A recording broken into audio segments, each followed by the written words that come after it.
ठिकाणी अजून तिथे लाईनच गेली नाही, तर त्या ठिकाणी तुम्हाला सिलेंडर मिळणारच. परंतु तिथे तुम्ही घेऊ शकता आणि तरीसुद्धा घेतली नाही तर तुमचं सिलेंडर बंद. उदाहरणार्थ आता एक माझं उदाहरण समजा मी ज्या राहतो त्या बिल्डिंगमध्ये PNG नाही आहे. खरं सांग, मी विचारलं का नाही तुम्ही देत परमिशन, तर शेजारीची परमिशन नाही, शेजारच्या बिल्डिंगची परवानगी नाही आणि म्युन्सिपाल्टीची वगैरे. मग असं जर असेल तर 3 महिन्यानंतर माझी सिलेंडर बंद होणार. मग हे जर व्हायचं नसेल तर ह्या परवानग्याची गरजच नाही काय, अशा ऑर्डर्स काढून टाकलेल्या आहेत आता. सर एक प्रश्न असा आहे याला जोडून की शहरी भागातही काही ठिकाणी रॉकेलची मागणी होते. मुंबईसारख्या शहरात गोळीबारात रांगा दिसल्यात LPG साठी.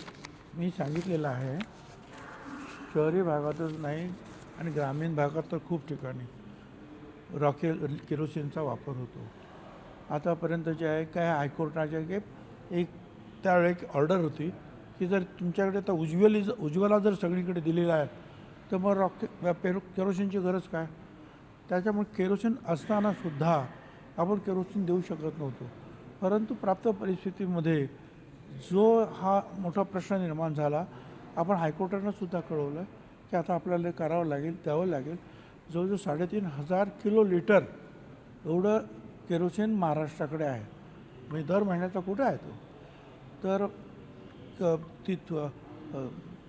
कोर्टानंसुद्धा जे आहे ती फेवरेबल जे आहे आम्हाला सांगितलं आणि त्याप्रमाणे आम्ही ती जी साखळी तुटलेली आहे आता, म्हणजे मुख्य डीलर, त्याच्यानंतर लहान पूर्वी बघा मुंबईमध्ये जे आहेत एक बैलाची ती गाडी यायची, अशी 500-700 काहीतरी काही किंवा 1000 असेल शिवडीच्या भागामध्ये त्या गाड्या असायच्या आणि ते केरोसिन घेऊन सगळीकडे जायचे. अर्थात मुंबईमध्ये आता मी तुम्हाला सांगितल्याप्रमाणे हे PNG आणि LPG जास्त असल्यामुळे कमी लागेल. पण अनेक शहरामध्ये जिथे अजून PNG किंवा LPG कमी आहे त्या सगळ्या ठिकाणी जे आहे केरोसिन वापरायला आपण परवानगी दिलेली आहे.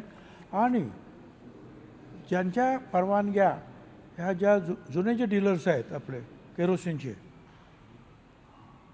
त्यांच्या काही परवानग्या असतात, त्यांचं रिन्युअल करायचं असतं, ते झालं असं समजावं आणि त्यांना काम करायला परवानगी आहे आता. कारण मग ते गव्हर्नमेंटमध्ये पडलेलं आहे, मंत्रालयात पडलेलं आहे, तर त्यांचं ते काम झालेलं आहे. कोणाचं झालं का वारसाकडे, आमच्या वारसाच्या नावाने ते करा, झालं असं समजा आणि कामाला लागा. आणि तिथून ती जी आहे केरोसिनची सुद्धा आपण पुरवठा सुरू करतो. पण त्याचबरोबर जे गव्हर्नमेंटचे जे म्हणजे IOCL असेल, HPCL वगैरे गव्हर्नमेंट कंपन्या ज्या आहेत, रिफायनरीज आहेत, त्यांचे जे पेट्रोल पंप आहेत तिथेसुद्धा आपण ह्या केरोसिन टँकर्स ठेवून जिथे ज्यांना केरोसिन पाहिजे त्यांना केरोसिन मिळेल अशी व्यवस्था करतो आहोत. हे सगळं करण्याचं कारण असं एवढंच आहे की अचानक ही जी काही जागतिक परिस्थिती निर्माण झाली आणि त्यातून जे काही हे प्रश्न निर्माण होत आहेत LPGचे आणि PNGचे, म्हणून ह्या काही गोष्टी ज्या आहेत एक्सपिडेट करण्यासाठी भारत सरकार प्रयत्न करते आणि त्याला आम्ही सगळे लोक जे आहेत त्यांना साथ देतो.